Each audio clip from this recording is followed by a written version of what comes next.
최근에 좋은 영화가 하나 개봉했습니다. 킹 오브 킹스라는 영화인데요. 예수님의 일대기를 애니메이션으로 이렇게 그려진 영화입니다. 어떤 분들은 이미 다 아는 이야기이고 결말도 다 알아서 너무 뻔하다라고 생각이 드실 수도 있겠지만 우리가 생각해 보지 못했던, 그리고 우리가 믿음 생활 또 신앙 생활을 하면서도 궁금해했거나 놓치고 있었던 부분들에 대해서 생각해 볼 수도 있고 또 함께 나눌 수 있는 그런 부분들도 참 많이 있습니다. 그래서 너무 잘 만들어진 영화인데요. 셀별로든 가족이 부부끼리도 좋고요. 특별히 어린 자녀가 있으신 분들은 자녀와 같이 가서도 보면 좋겠다, 이런 생각도 있습니다. 저도 지난주에 정우 지우와 함께 가서 영화를 보았는데요. 제 두 아들의 첫 번째 영화관 산책이 예수님 영화에서 참 특별했던 것 같습니다. 예배를 드리고 나서도 참 잘 보기도 하였지만 보고 나서 아이들이 이런 것 저런 것을 저에게도 물어보고 저도 아이들에게 예수님에 대하여 또 복음에 대하여 구원에 대하여 이렇게 이야기할 수 있었던 것이 참 귀하고 복되었던 시간이었던 것 같습니다. 영화 관계자, 특히 감독님이 인터뷰하는 것을 제가 이렇게 보았더니 이것이 다른 것보다 우리 가정의 신앙의 전수가 잘 이루어졌으면 좋겠다라는 마음으로 이 영화를 만들었다라고 하더라고요. 자막으로도 보면, 전 자막으로는 못 보고 더빙으로 보았는데 자막으로도 보면 그 헐리우드의 유명한 배우들이 다 나와서 이제 목소리로 출연하였기 때문에 너무나 재밌었다라고 하더라고요. 더빙도 우리나라의 유명한 배우들이 함께 참여해서 만들었다고 합니다. 오랜만에 기독교 영화가 나왔고 또 우리가 함께 보기에 참 좋은 것 같습니다. 마음 같아서는 대관해 가지고 우리가 함께 다 같이 가서 보아도 참 좋겠다 싶은데 요즘에 영화관이 참 잘 되어지지 않다 보니까 거의 대관에서 보는 것처럼 저도 보게 되더라고요. 여러분 가셔서 셀별로든 혹은 선교회별로든 또 부부끼리든 또 자녀와 같이든 우리가 함께 가서 또 예수님에 대해서 깊이 바라보고 또 생각하는 그런 시간이 되기를 소망합니다. 우리 옆 사람과 이렇게 인사하겠습니다. 사랑하고 축복합니다. 사랑하고 축복합니다. 우리 한 번 더 인사하실 때 주님이 당신과 함께 하십니다. 주님이 당신과 함께 하십니다. 우리가 지난주에 오순절 마가 다락방에 그 성령이 임하였던 그 사건을 우리가 함께 보았습니다. 예수님의 약속을 믿고 제자들이 마가의 다락방에 모여 기도하기 시작했습니다. 하루, 이틀, 사흘, 열흘이 되었던 그날 예수님이 약속하신 대로 성령이 하늘로부터 임하게 됩니다. 그렇게 성령의 충만함을 제자들이 받게 되죠. 성령이 임하자 제자들의 삶이 놀랍게 변화되어지게 되는데요. 그들이 성령의 증인이 되더라라는 겁니다. 말씀 사도행전 1장 8절 말씀 같이 읽겠습니다. 오직 성령이 너희에게 임하시면 너희가 권능을 받고 예루살렘과 온 유대와 사마리아와 땅끝까지 이르러 내 증인이 되리라 하시니라. 아멘. 오늘 우리가 읽은 본문은 그렇게 성령의 증인된 제자들이 밖으로 나가 예수가 그리스도임을 전하자 얼마나 놀라운 역사가 있었는가를 보여주고 있는 그런 본문입니다. 성경은 먼저 베드로를 주목합니다. 지난 베드로의 상황들을 보게 되면요, 베드로는 사실 겁쟁이였습니다. 예수님이 잡혀가셨을 때 그는 예수님을 3번이나 부인하였죠. 한 번, 두 번 예수님을 부인하고 마지막에는 예수님을 저주까지 하였던 이가 베드로였습니다.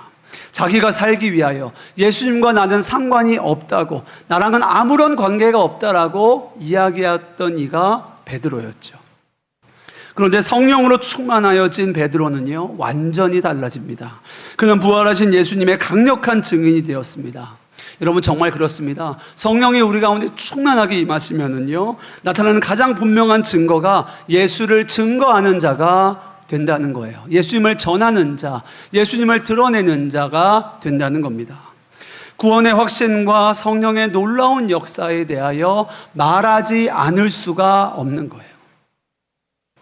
오늘 하나님께서 여러분 가운데에도 성령의 놀라우신 역사로 여러분 가운데 충만하게 역사하시기를, 임하게 되시기를 주님의 이름으로 축복합니다.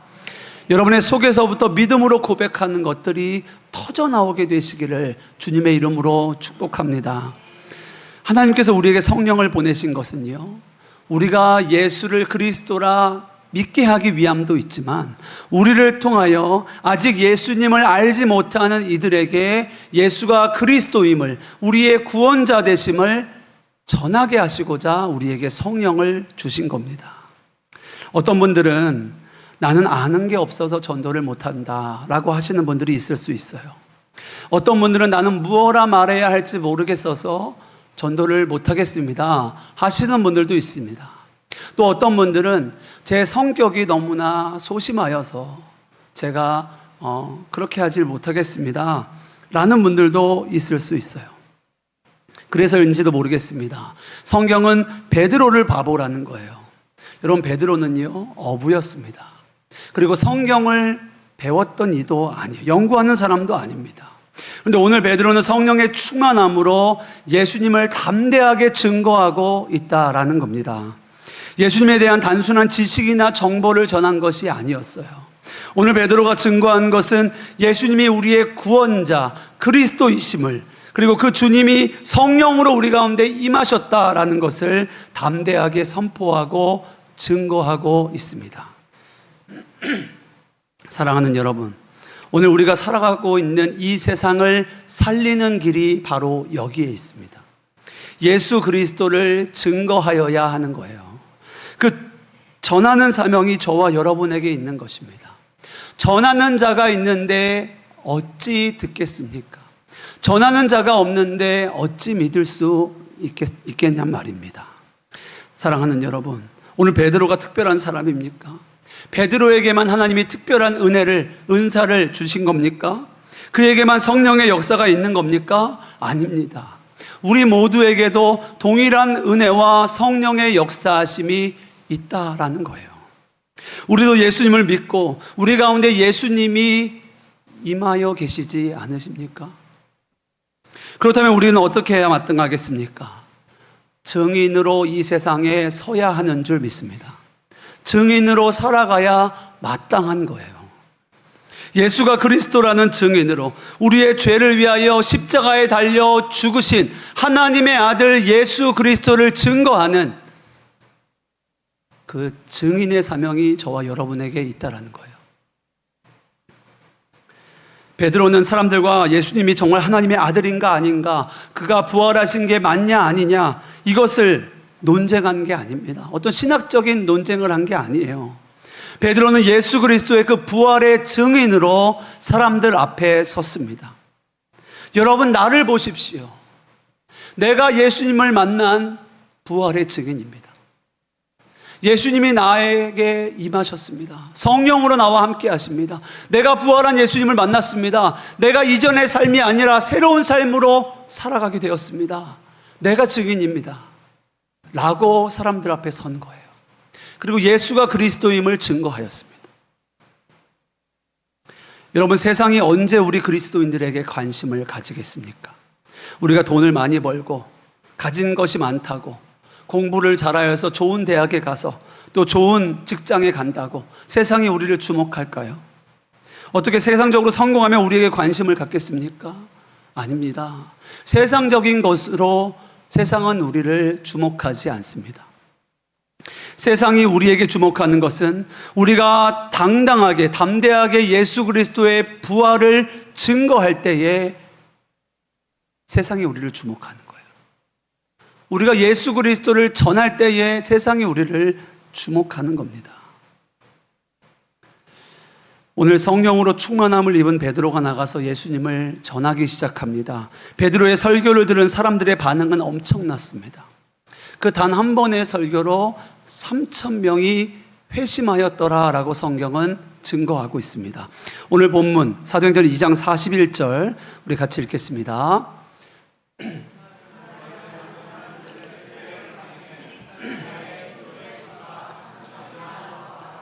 아멘. 여러분 기억하십니까? 예수님이 베드로를 부르실 때에 뭐라고 부르셨습니까? 나를 따르라. 내가 너를 사람을 낚는 어부가 되게 하리라 말씀하셨죠. 지금 베드로를 통하여 예수님의 그 약속이 그대로 이루어지고 있는 것을 우리는 보고 있습니다. 어부였던 베드로에게는 감히 상상할 수도 없었던 말이 안 되는 놀라운 일이 지금 일어나고 있는 거예요. 그가 성령으로 충만하여지고 하나님께서 그를 통하여 역사하시니 어떤 일이 일어났습니까? 3,000명이 주님께로 회심하여 돌아오더라 라는 겁니다. 이내라면 믿는 자의 수가 3,000이 더해졌다라는 거예요. 어떻게 이런 일이 일어날까요? 오늘 베드로의 설교를 듣는 이들이 마음의 찔림을 경험합니다. 여기서 마음이 찔린다는 것은요, 직역하면 심장이 관통된다라는 뜻을 가지고 있습니다. 그만큼 강력한 자극이었다는 거죠. 지금 베드로의 설교를 들은 사람들 가운데 성령이 역사하시기 시작하는데요, 그들이 그 베드로의 입술을 통하여 전하여지는, 선포되어지는 예수 그리스도에 대한 복음의 메시지를 들으며 그들의 마음이 흔들리더라는 거예요. 그들이 찔림을 받더라는 거예요. 깨달아지더라는 겁니다. 내가 하나님 앞에 어떠한 죄를 지었는지 깨달아지더라는 거예요. 그리고 그들이 하나님께 죄를 고백하고 회개하며 기도하기 시작합니다. 내가 하나님의 아들 그리스도를 십자가에 못 박았다니. 이보다 더 무섭고 심각한 일이 어디 있겠습니까? 사랑하는 여러분, 죄가 깨달아지는 은혜, 이것이 성령님의 역사인 거예요. 이들은 자신이 죄인이라고 조금도 생각하지 않았던 자들입니다. 지금 예루살렘에서 베드로의 설교를 들었던 이들 중에는요, 그가 무슨 하나님의 아들이야, 저 사람을 십자가에 못 박으라고 외쳤던 사람들도 있었을 겁니다. 그런데 베드로의 설교를 통해 놀라운 일이 일어납니다. 자신의 죄가 깨달아지는 거예요. 하나님이 아니면 이런 죄책감은 있을 수가 없는 겁니다. 저는 모태신앙으로 태어나서부터 교회를 다녔습니다. 저는 당연하게 하나님, 예수님에 대한 이름을 불렀고, 또 내가 교회를 다니니까 그냥 당연히 천국에 갈 거라고 생각해 왔던 것 같아요. 그리고 저는 어떤 TV에서 나오는 어떤 죄를 지어서 잡혀가는 사람들을 보면서 내가 저들보단 그래도 낫다라고 생각해 왔던 것 같습니다. 저는 나름대로 제가 괜찮은 사람이라고 생각했어요. 내가 그래도 저 사람보다는 낫지, 저 사람보다는 괜찮지 라고 생각을 해왔습니다. 그리고 아까 말씀드린 것처럼 나는 교회 다니니까 막연하게 천국 가겠지 라고만 생각해 왔던 것 같아요. 내가 죄인이라고 생각하지도 않았고, 천국, 지옥 이런 것들은 별로 저의 삶에 중요하지 않았습니다. 그냥 막연한 먼 미래였어요. 그러다가 군대를 제대하고 제가 찾아갔던 부흥 집회에서 말씀이 저의 마음을 흔드는 것을 제가 경험합니다. 말씀이 저의 마음을 치기 시작하는 거예요. 그러면서 제가 얼마나 죄인인가가 깨달아지기를 시작하는 겁니다. 말씀이 들려지고 내가 얼마나 추악한 죄를 지었는지가 깨달아지는 거예요. 아, 내가 정말 죽을 수밖에 없는 죄인이구나. 예수님이 나 때문에 이 세상에 오실 수밖에 없었구나. 십자가에 달려 죽으실 수밖에 없었구나. 예수님이 나 때문에 십자가에 달리신 거구나. 다른 누가 아니라 나 때문이었구나 라는 것이 그날 제게 정말 믿어졌어요. 예수님의 십자가가 아니면 나는 지옥 갈 수밖에 없는 죄인이구나. 내가 그 누구보다 죄인 중에 괴수구나 라는 것이 깨달아졌습니다. 그때 저는 예수님의 그 십자가가 정말 간절해졌어요. 이전에는 십자가를 보아도 아무렇지 않았습니다. 그냥 교회 앞에 걸려있는 나무였을 뿐이에요. 근데 그날을 기점으로 완전히 달라집니다. 저 십자가가 나에게 간절해진 거예요. 주님의 십자가가 아니면 안 되는구나. 예수님의 십자가가 아니면 나는 지옥이구나 라는 것이 깨달아지니까 주님을 간절히 붙들게 된 거죠. 그리고 그때부터 제 삶이 놀랍게 변화되어지게 됩니다. 이 모든 것이 너무나 분명한 성령의 역사였습니다. 사랑하는 여러분, 하나님이 마음을 치시는 것은 은혜이고 축복인 줄 믿습니다. 내 죄가 깨달아지는 것이 은혜예요. 예배를 드리다가, 기도를 하다가, 찬양을 하다가, 말씀을 듣다가 마음에 어떤 찔림이 올 때 그 은혜를 놓치지 마십시오. 지금 하나님이 여러분 가운데 역사하고 계시는 거예요. 아, 목사님이 나들으라고 저러시네. 이렇게 받지 않으셔야 돼요. 여러분, 저도 말씀을 들고 서지만 여러분과 같은 청중입니다. 저도 하나님의 말씀을 듣고 있는 거예요. 우리가 하나님의 말씀 앞에서, 거룩하신 하나님의 존전 앞에 우리가 서 있는 거예요. 그리고 오늘 하나님 앞에서 예배하고 있는 것입니다. 오늘 하나님이 우리에게 주시는 그 마음, 그 역사, 그 은혜를 놓치지 마십시오.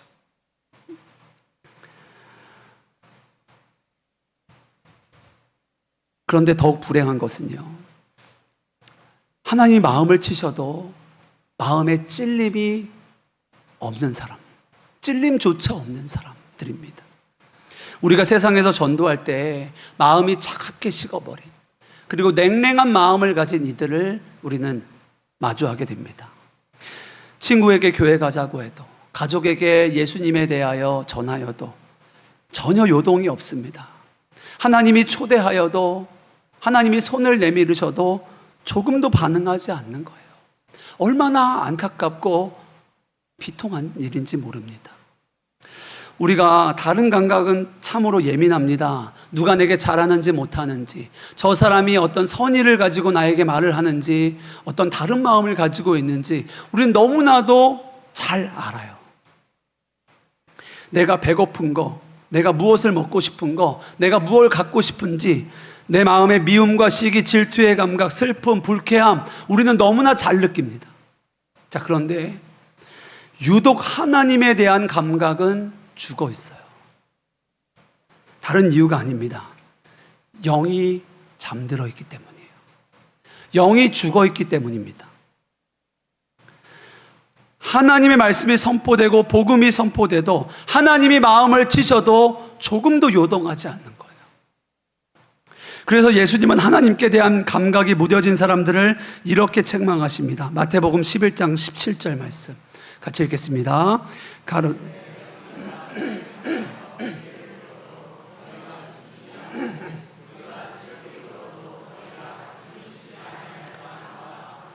아멘. 피리를 불어도 춤추지 않고 슬피 울어도 가슴을 치지 않는 거예요. 죄의 종노릇하며 살면서도 심각함을 조금도 느끼지 않습니다. 하나님을 믿지 않는 것이 얼마나 큰 죄악인지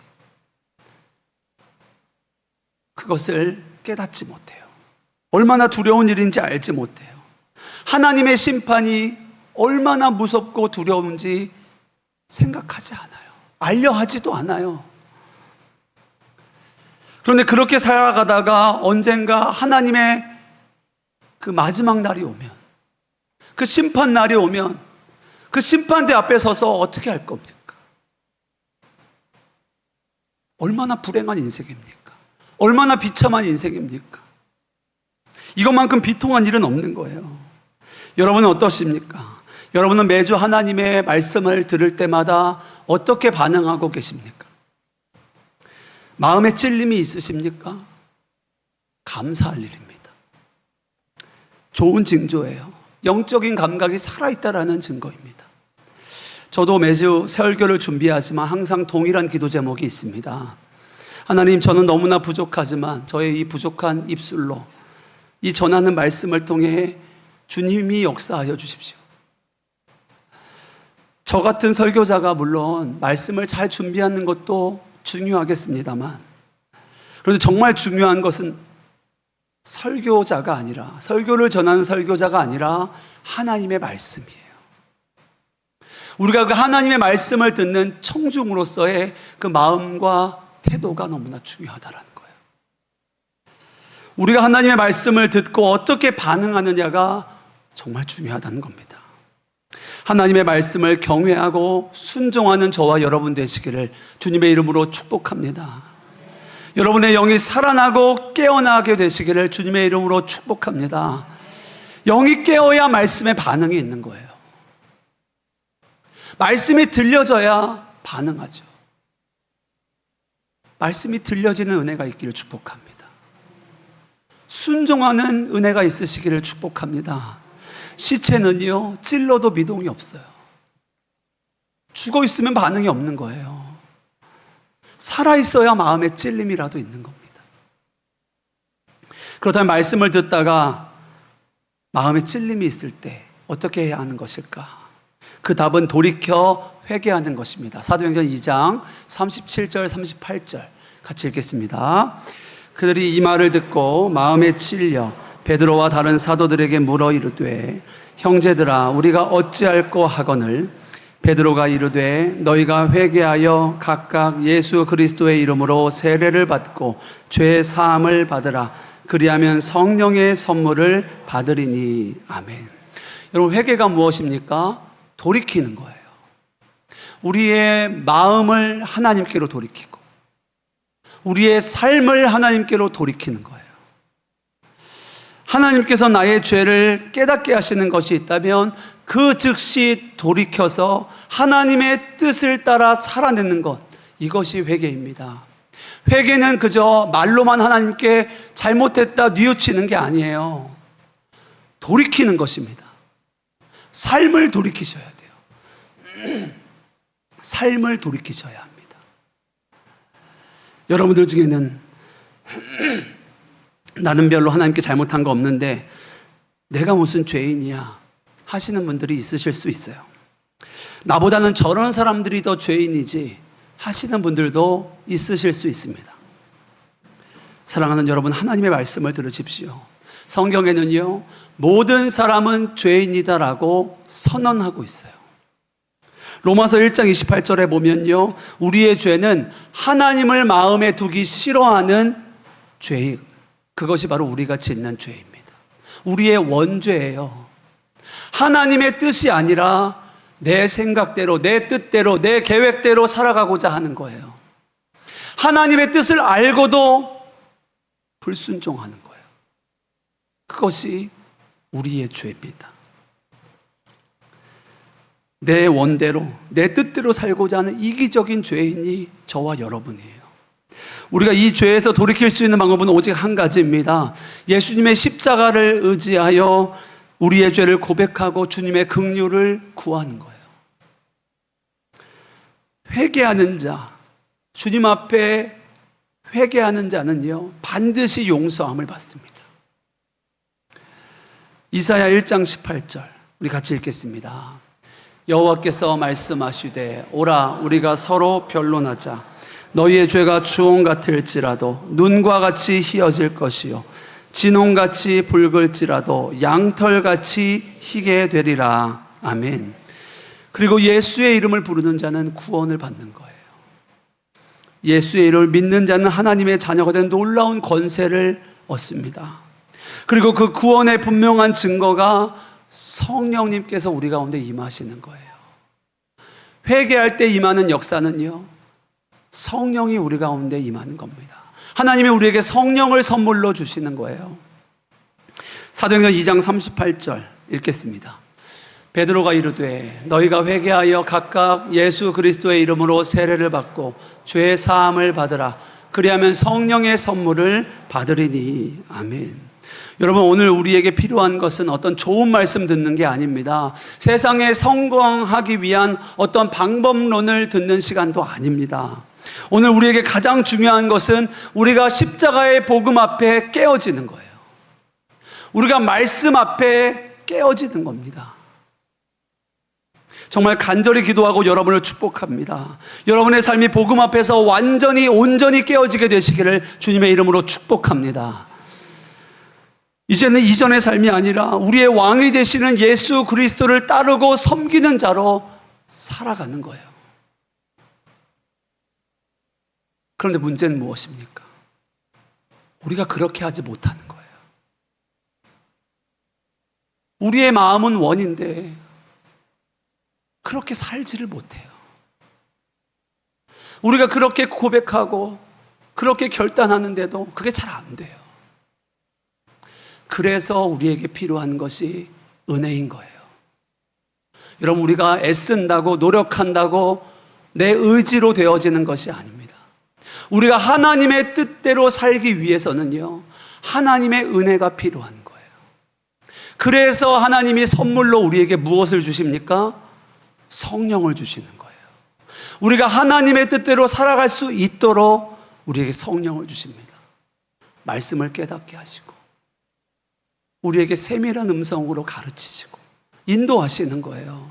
우리가 해야 할 것은 무엇입니까? 성령을 따라 행하는 거예요. 성령을 따라 행하는 거예요. 오늘도 회개하는 자에게 주시는 성령의 선물을 받으십시오. 오늘도 우리가 구해야 할 것은 성령의 충만함인 거예요. 오늘 베드로의 설교를 듣고 하나님이 마음을 치실 때에 반응했던 사람들의 모습을 보십시오. 우리가 어찌할꼬?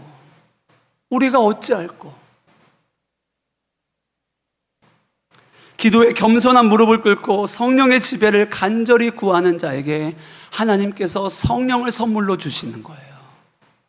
오늘도 우리가 구해야 할 기도 제목입니다. 제가 지난주에 성령 세례에 대하여 말씀드렸죠. 여러분, 성령 세례와 성령 충만을 구분할 수 있으셔야 돼요. 성령 세례는 성령의 권능이 우리에게 임하게 되는 사건이라고 한다면요, 성령 충만은 그 능력을, 그 권능을 지속적으로 누리게 되는 삶의 상태입니다. 자, 그러니까 성령 충만은 한 번만 구하면 되나요? 아니죠.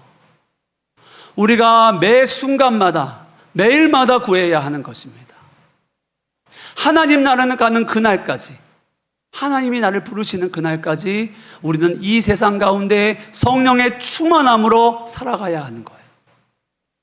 그것을 우리가 구해야 하는 겁니다. 성령의 권능으로 충만하여 지시기를 주님의 이름으로 축복합니다. 성령의 증인으로 살아가게 되시기를 주님의 이름으로 축복합니다. 여러분의 삶을 통하여 하나님의 살아계신 역사가 여러분의 가정에서, 여러분의 직장과 사업장에서, 삶의 자리에서 넘쳐나게 되시기를 주님의 이름으로 축복합니다. 오늘도 구하는 자에게 하나님께서 충만하게 성령을 부어주실 거예요. 누구에게요? 사모하는 자에게, 그 은혜를 구하는 자에게. 하나님, 저 어찌합니까? 우리 가족 어찌합니까? 도와주십시오. 살려주십시오. 하나님의 뜻대로 살고 싶습니다. 이렇게 하나님 앞에 엎드리고 구하는 자에게 성령을 선물로 주시는 거예요.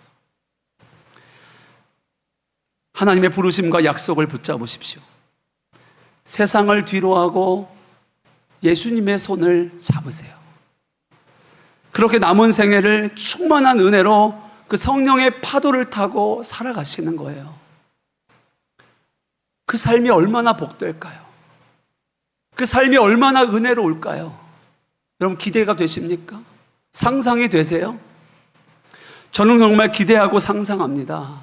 우리 아름다운 교회가 정말 성령으로 충만한 교회, 또 성도가 되어서 그렇게 성령의 파도를 타고 정말 하나님이 아니고서는 설명될 수 없는 그러한 놀라운 역사가 우리 교회를 통하여, 성도님들의 삶을 통하여 일어나게 된다면 흥분되지 않으십니까? 그런데 여러분, 이것이 그저 상상이 아니에요. 오늘 어부였던 베드로의 설교를 통해 몇 명이요? 3,000명이 하나님께로 돌아오더라. 여러분, 이것이 이성적으로 이해가 되십니까? 경험적으로 이해가 되세요? 하나님이 아니시고는 설명이 안 되는 거예요. 그러나 이것이 성령의 증인들을 통하여 나타나는 하나님의 역사인 줄 믿습니다. 말씀을 정리하겠습니다. 사랑하는 여러분, 오늘 주님은 저와 여러분을 증인으로 부르셨습니다. 이 세상 가운데 하나님의 살아계심을 증거하고, 또 예수님이 우리의 구원자 되심을 증거하고, 지금도 주님이 우리와 함께 하심을 증거하는 그 증인으로 저와 여러분을 부르셨어요. 성령의 충만함을 입은 제자들이 오늘 세상으로 나아가 주님이 그리스도이심을 증거하였던 것처럼 이제 우리도 세상으로 나아가 주님을 증거하는 겁니다. 어떻게 해요? 성령의 충만함으로요. 오늘 우리가 구해야 할 것은 그것 하나입니다. 하나님, 내가 하나님의 뜻대로 하나님의 사명으로 살아가지 못하였던 저를 용서하여 주시고 저에게 성령을 선물로 주셔서 이 성령의 충만함으로 나아가게 하여 주십시오. 성경은 우리에게 말합니다. 우리가 빛과 소금이 되라는 거예요. 이 어두운 세상 가운데 예수 그리스도의 빛을 누가 비추어야겠습니까? 저와 여러분인 거예요. 맛을 잃어버린 이 세상 가운데 누가 맛을 내는 소금이 되어야 하겠습니까? 저와 여러분인 거예요. 또 성경은 말합니다. 우리가 그리스도의 편지라는 거예요. 하나님을 알지도 못하고 찾지도 않는 자들에게 누가 하나님의 편지가 되어 그들에게 가야겠습니까? 저와 여러분인 거예요. 또 우리는 그리스도의 향기라 하였습니다.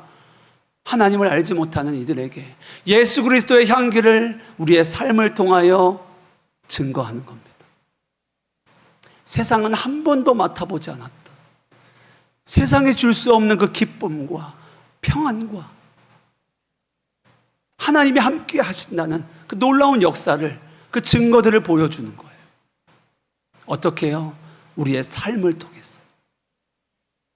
이번 한 주 그 성령의 충만함으로 살아가시는 저와 여러분 되시기를 주님의 이름으로 축복합니다.